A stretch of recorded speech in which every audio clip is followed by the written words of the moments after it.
네, 미국이 플로리다주 올랜도에서 발생한 역대 최악의 총기 참사에 발칵 뒤집혔습니다. 50명의 목숨을 앗아가고 53명을 다치게 한 이번 참사로 미국이 그야말로 초비상입니다. 네, 보도국 백나리 기자와 함께 자세한 얘기 나눠보겠습니다. 안녕하세요. 네, 안녕하세요.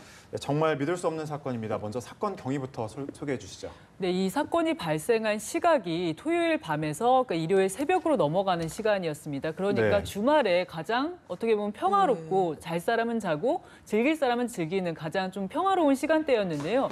지금 사건이 발생한 장소는 미국 플로리다주의 올랜도에 있는 펄스라는 게이 클럽이에요. 게이 클럽이라고 하면 이제 동성애자들이 주로 찾는 그렇죠. 곳인데 네. 여기는 이제 동성애자들이 처음에 많이 찾아서 유명해지면서 일반인들도 많이 찾는 지역의 명소였다고 합니다. 그런데 여기에 이 클럽 안에 주말이었기 때문에 한 320명 정도가 있었나 봐요. 꽤 네. 많은 사람들이 이제 음악을 크게 틀어놓고 이제 주말 밤을 즐기고 있었는데 그때 갑자기 용의자가 문 안쪽으로 들어오면서 총기를 바로 난사하기 시작한 겁니다. 그렇게 됐는데 문제는 여기가 음악 소리가 너무 크고 옆 사람 대화가 들리지 않을 정도다 보니까 처음에 총에 맞은 사람들은 비명을 지르고 쓰러지는데 저 앞쪽에서는 사람들이 계속해서 아, 음악 소리인가 보다. 예. 놀랐던 거죠. 그렇죠. 네. 비트 이 진동 소리인가 보다 네. 하고 별로 느끼지를 못했던 거예요. 그러다가 보니까 나중에 사람들이 쓰러지고 피를 흘리고 결국은 아비규환이 된 겁니다. 네, 현장에 있었던 사람들이 참 공포스러웠을 것 같은데요. 그렇죠. 이 인질극도 3시간 동안 벌어졌다는데 결국은 특수기동대가 가동됐다고요?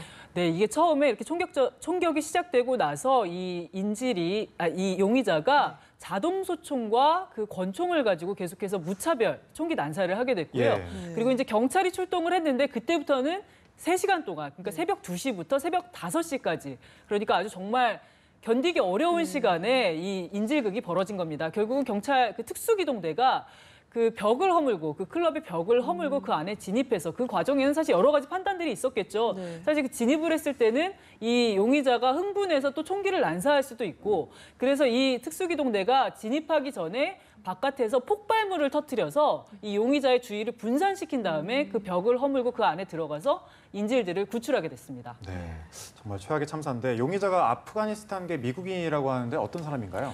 이름이 오마르 마틴이라는 예. 사람입니다. 나이는 29살이고요. 부모가 아프가니스탄계입니다. 근데 이 오마르 마틴 같은 경우에는 미국 시민권자예요. 그런데 이 사건이 발생한 펄스라는 예. 이 클럽에서 가까운 곳에 사는 사람도 아니에요. 한 2시간 정도 떨어진 곳에 사는 사람인데 그때 차를 운전해 와가지고 아마 이 범행을 한 것으로 추정이 됩니다. 그런데 특별한 범죄 경력은 없지만 미국 연방수사국 FBI죠. FBI에서 용의선상에 올려놨던 인물이에요. 그러니까 예. 테러가 가능할 수도 있는 그런 의심 인물로 꼽혀있던 인물이긴 하죠.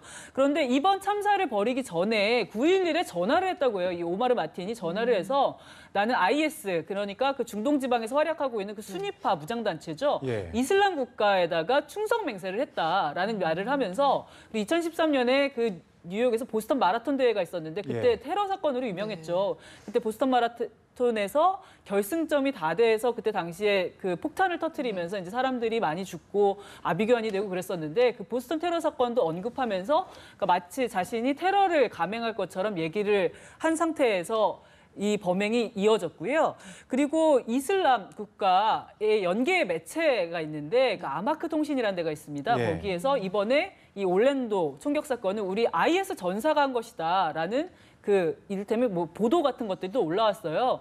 그렇다고 해서 지금 이슬람 국가와의 연계를 단정할 수 있는 상황은 아닙니다. 그 IS 연계 매체에서 그동안 여러 테러가 발생할 때마다 우리가 했다고 주장하는 일들이 예. 많았거든요. 근데 나중에 보면 꼭 IS의 소행만은 아닌 경우들도 많았기 때문에 지금 연계를 단정할 수는 없지만 지금 이 오마르 마틴 같은 경우에 이슬람 극단주의에 경도됐을 가능성. 그래서 그 이슬람 극단주의 IS에 경도되면서 그쪽의 어떤 신념이나 이상을 추종하면서 이런 테러를 벌였을 가능성에 대해서 지금 미국 수사당국이 다각도로 수사하고 있습니다. 네, 계획적인 범행이었던 것만은 틀림이 없는 것 같은데. 그렇죠. 그 앞서 말씀하신 대로 사건이 소위 말하는 게이 클럽이라고 하셨잖아요. 혹시 네. 용의자가 어떤 동성애에 대한 혐오감 때문에 이런 범행을 저질렀다 이렇게도 좀 생각해 볼 수 있는 거 아닐까요? 그러니까 예. 지금 이슬람의 극단주의에 이슬람 자체가 예. 아니라 그 극단주의에 경도된 인물이라면 그런 부분에 부분에 대해 충분히 생각할 수가 있을 것 같습니다. 예. 왜냐하면 그 부친의 말에 따르면 이 오마르 마틴이라는 사람이 두 남자가 키스를 하는 장면을 예전에 보고 굉장히 격분한 적이 있다고 해요. 이런 전언도 있고 그리고 이슬람을 아주 근본주의적으로 극단주의적으로 그 교리를 이해하게 되면 그 동성애에 대한 엄청난 혐오를 예. 갖게 되거든요. 근데 이게 범행 동기인지 여부에 대해서는 좀 더 지켜봐야 합니다. 그리고 이 게이 클럽이긴 하지만 아까 말씀드렸다시피 여기는 일반인들, 그냥 이성애자들도 많이 이용하는 네. 아주 지역의 명소였다고 관광지 하니까요. 느낌이군요. 그렇죠. 그렇기 때문에 꼭 동성애 혐오 때문에 그런 것인가에 대해서는 조금 생각해 볼 여지는 있지만 어떤 증오 때문에 일어난 범죄인 것만은 지금 상황에서는 좀 분명해 보입니다. 네, 계속해서 이 증오로 인해서 총기 사고가 발생하고 있는데요. 이번 사건이 총기 사고 중에는 역대 최악이라고요.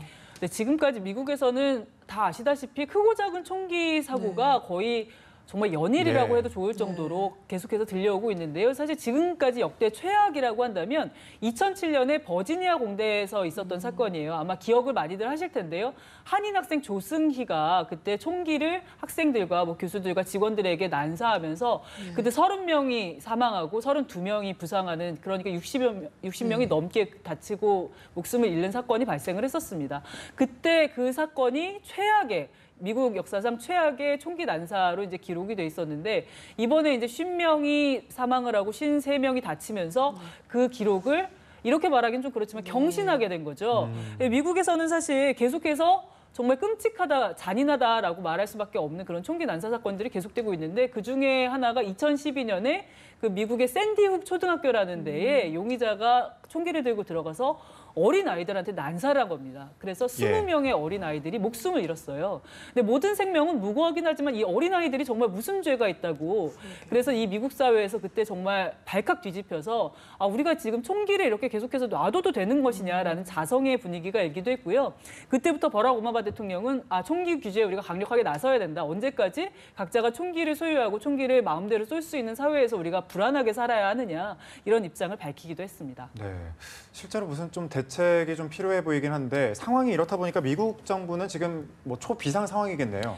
네, 버락 예. 오바마 대통령도 긴급 보고를 받았습니다. 이 사태에 대해서 보고를 받고 지금 성명을 냈는데 이거는 테러 행위이자 증오 범죄다라는 예. 그 성명을 일단 먼저 냈고요.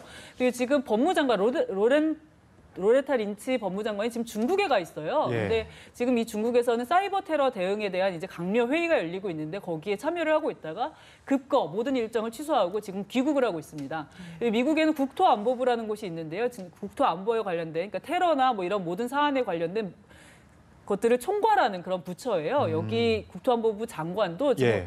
중국에 오늘 갈 예정이었는데 일정을 모두 취소하고 지금 국내 상황에 지금 매진하고 있는 상황입니다. 네, 그런가 하면 좀 대선 레이스가 한창이지 않습니까? 이 테러 방지, 총기 규제 이런 것들이 이번 사건의 중요한 쟁점이 될 것 같은데 아무래도 이 표심 변동에 영향을 줄 거라고 볼 것 같은데요. 이게 이제 조사를 해봐야 알겠지만요. 네네. 그러니까 이슬람 극단주의에 경도된 어떤 테러다. 그리고 만약에 이슬람 국가라는 어떤 조직이나 무장단체와 결탁된 어떤 범죄라는 점들이 만약에 속속 밝혀지게 된다면 그렇게 되면 미국인으로서는 어떤 국토 안보의 문제, 이 테러 방지의 문제에 대해서 굉장히 신경을 많이 쓰게 될 수밖에 없고 그렇게 되면 그런 문제에 대해서는 공화당이 어떤 이슈를 선점하고 있는 부분들이 있기 때문에 지금 공화당의 사실상 대선 주자인 도널드 트럼프에게 이렇게 말하면 좀 이상할 수도 있지만 득이 될 수 있는 부분들도 있기는 합니다.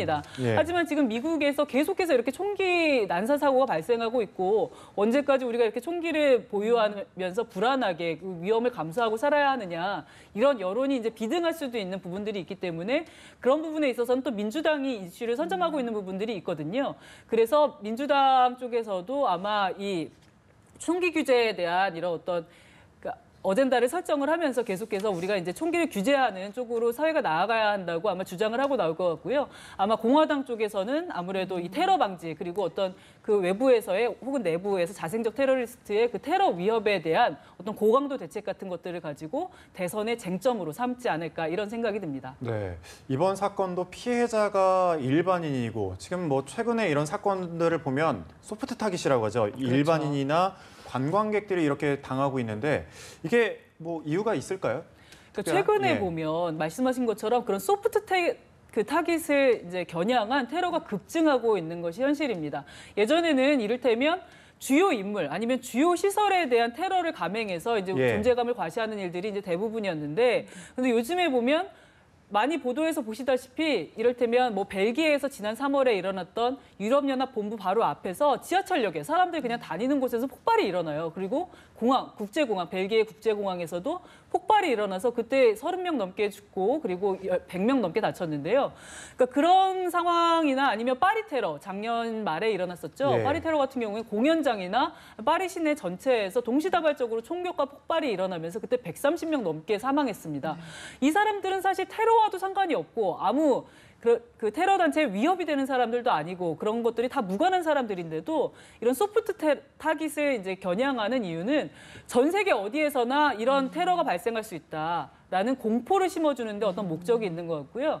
그리고 이런 테러들을 통해서 우리가 그 무장단체로서의 그 어떤 존재감 과시라고 할까요? 그런 부분을 막 드러내려고 하는 부분들이 있어서 지금 계속되고 있는 소프트 타깃 테러들이 아무래도 계속돼서 좀 이어지지 않을까라는 우려도 들고 있는 게 사실입니다. 네, 그렇군요.